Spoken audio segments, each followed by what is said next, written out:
سبحان اللہ سبحان اللہ سبحان اللہ سبحان اللہ۔ بسم اللہ الرحمن الرحیم۔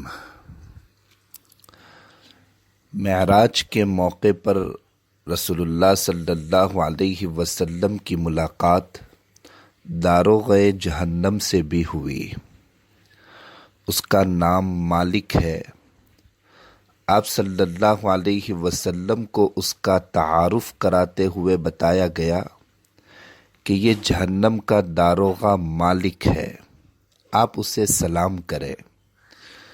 آپ صلی اللہ علیہ وسلم سلام کرنے کے لیے اس کی طرف متوجہ ہوئے تو اس نے پہل کرتے ہوئے خود آپ کو سلام کیا۔ ظاہر بات ہے کہ وہ بھی آپ صلی اللہ علیہ وسلم کی بے مثال عظمت اور فضیلت سے آگاہ ہو گیا تھا، لہذا اس نے خود ہی پہل کرنا مناسب سمجھا۔ یہ جہنم کا داروغہ مالک وہی ہے جس کا تذکرہ اللہ تعالیٰ نے قرآن مجید میں فرمایا ہے، وَنَادَوْا يَا مَالِكُ لِيَقْضِ عَلَيْنَا رَبُّكَ قَالَ إِنَّكُمْ مَاكِثُونَ۔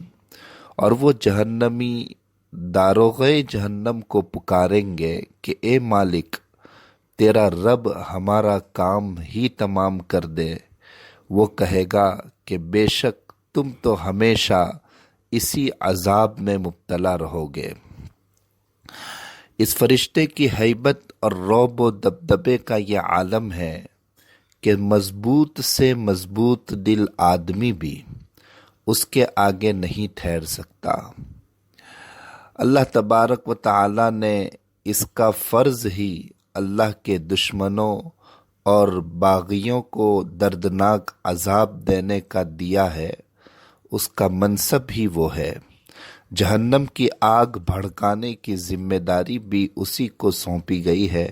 اللہ تبارک و تعالی ہماری حفاظت فرمائے جہنم سے، جہنم کے عذاب سے، اور اللہ تبارک و تعالی ہمیں جنت کا مستحق بنائے۔ نبی کریم صلی اللہ علیہ وسلم کو معراج کا سفر کراتے ہوئے جب آسمانوں کی سیر کرائی تھی، اس وقت 7ویں آسمان پر آپ کے جد امجد سیدنا ابراہیم علیہ السلام سے آپ کی ملاقات ہوئی تھی، جو بیت المعمور کے ساتھ ٹیک لگائے بیٹھے تھے۔ اس کا تذکرہ پہلے گزر چکا، البتہ اس میں کچھ مزید تفصیلات روایات میں ملتی ہے کہ ابراہیم علیہ السلام آپ کے ساتھ بڑی محبت سے پیش آئے۔ انہوں نے آپ کی امت سے بھی بے پناہ محبت، ہمدردی اور خیرخواہی کا اظہار فرمایا اور ان کے لیے اپنا سلام اور نہایت قیمتی اذکار کے تحفے بھی بھیجے۔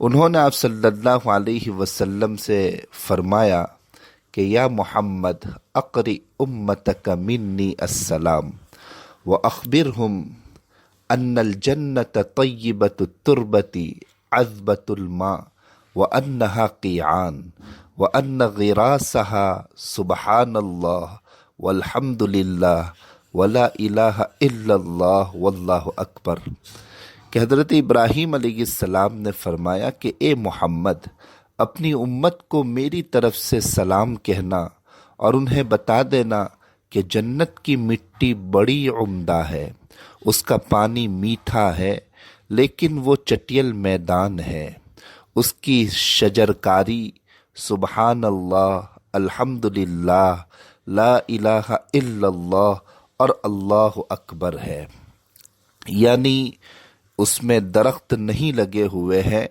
انسان دنیا کے اندر جتنے تسبیحات پڑھے گا، تکبیرات پڑھے گا، اللہ تعالیٰ کا ذکر کرے گا، اس کے لیے اس کے بدلے میں درخت لگائے جائیں گے اور اس کی جنت کو بہت زیادہ ہری بھری ہریالی والی بنا دی جائے گی۔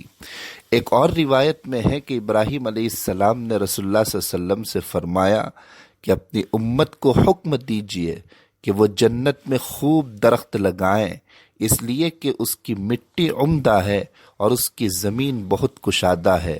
رسول اللہ صلی اللہ علیہ وسلم نے پوچھا وما غراس الجنہ، جنت کی شجرکاری کیا ہے؟ ابراہیم علیہ السلام نے جواب دیا لا حول ولا قوت الا باللہ ہے، جس کا معنی یہ ہے کہ برائی سے بچنے اور نیکی کرنے کی طاقت صرف اللہ کی توفیق کے ساتھ ہے۔ یہ وہی عظیم کلمات ہیں جنہیں سرور کائنات صلی اللہ علیہ وسلم نے جنت کے خزانوں میں سے ایک خزانہ قرار دیا ہے۔ اللہ تبارک و تعالی ہمیں اس پر عمل کرنے کی توفیق عطا فرمائے۔ رسول اللہ صلی اللہ علیہ وسلم نے اس موقع پر ابراہیم علیہ السلام کا جو حلیہ دیکھا تھا اس کا تذکرہ کرتے ہوئے فرمایا وَرَأَيْتُ إِبْرَاهِيمَ عَلَيْهِ السلام وَأَنَا أَشْبَهُ وُلْدِهِ بِهِ، کہ اور میں نے ابراہیم علیہ السلام کو دیکھا، میں ان کی اولاد میں سب سے زیادہ ان کے مشابہ ہوں۔ اس کے بعد اسی آسمان پر رسول اللہ صلی اللہ علیہ وسلم کو بیت المعمور یعنی آباد گھر دکھایا گیا۔ آپ نے جبرائیل سے اس کے متعلق پوچھا تو انہوں نے کہا کہ یہ بیت المعمور ہے، اس میں روزانہ 70,000 فرشتے نماز پڑھتے ہیں، جب وہ ایک مرتبہ نماز پڑھ کر نکلتے ہیں تو پھر کبھی اس میں دوبارہ داخل نہیں ہوتے۔ یہ ان کا آخری داخلہ ہوتا ہے جو ان پر فرض کیا گیا ہے۔ اس سے اللہ کی نورانی مخلوق کی عظمت اور کثرت کا اندازہ ہوتا ہے کہ روزانہ 70,000 فرشتے بیت المعمور میں عبادت کے لیے آتے ہیں، پھر قیامت تک ان کی باری نہیں آتی۔ وہ ایک مرتبہ ان کا طواف بھی کرتے ہیں، پھر قیامت تک ان کی باری نہیں آتی۔ حافظ ابن کثیر رحمۃ اللہ علیہ لکھتے ہیں کہ بیت المعمور میں فرشتے عبادت کرتے ہیں اور اس کا طواف کرتے ہیں۔ جس طرح زمین والے اپنے کعبے کا طواف کرتے ہیں، اسی طرح بیت المعمور بھی 7ویں آسمان والوں کا کعبہ ہے۔ اسی وجہ سے نبی صلی اللہ علیہ وسلم نے ابراہیم علیہ السلام کو بیت المعمور کے ساتھ اپنی پشت ٹیکے ہوئے پایا، کیونکہ وہ زمینی کعبہ کے بانی ہے اور جزا عمل کی جنس سے ہوتی ہے، یعنی انسان دنیا میں جیسا عمل کرتا ہے ایسا ہی بدلہ آخرت میں اس کو اللہ تبارک و تعالی عطا فرماتے ہیں۔ بیت المعمور کعبے کی سمت میں ہے، اسی طرح ہر آسمان میں ایک گھر ہے جس میں اس آسمان والے اللہ تعالیٰ کی عبادت کرتے ہیں اور نماز پڑھتے ہیں۔ آسمان دنیا میں جو گھر ہے اسے بیت العزہ کہا جاتا ہے، واللہ تعالی عالم۔ مختلف روایات سے یہ بات ثابت ہوتی ہے کہ بیت المعمور کعبے کی سمت میں ہے۔ بیت المعمور کی اہمیت، عظمت اور فضیلت کا اندازہ اس بات سے لگایا جا سکتا ہے کہ اللہ تبارک و تعالیٰ نے قرآن کریم نے اس کی قسم کھائی ہے۔